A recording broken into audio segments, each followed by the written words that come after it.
કોલેજમાં એક્ઝામ આપવા આવ્યો ને સસ્તા અક્ષય કુમારને જોઈ લીધો.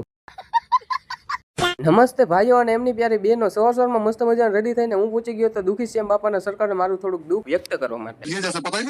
સોરી આવું કઈ હતું નહીં, પણ સવારમાં મસ્ત મજાને રેડી થઈને હું પહોંચી ગયો તો તળાજા જકાત, કારણ કે અહીંયા ભાઈબંધ લેવા આવવાનો હતો ને અહીંથી જવાનો હતો કોલેજ એક્ઝામ આપવા માટે. અન્યાય તો મારી સાથે થયો છે. અહીંયા અડધી કલાકથી ઉભો તો હજી ભાઈબંધ નથી આવ્યો. अभी मैं गाली नहीं दे सकता. नहीं गाली नहीं देना. अब फैमिली देखती है. ફાઇનલી તડકામાં તપીને થોડોક પરસે ઉપાડીને ભાઈબંધની ગાડીમાં બેસીને નીકળી ગયો હતો અને પહોંચી ગયો તો કોલેજ. મિત્રો સાથે પહોંચી ગયા હતા કોલેજ, પણ હજી વાંચવાનું બાકી હતું. પોતાનું ડિપાર્ટમેન્ટ મૂકીને બીજા ડિપાર્ટમેન્ટમાં એક્ઝામ આપવા આવવાની હતી.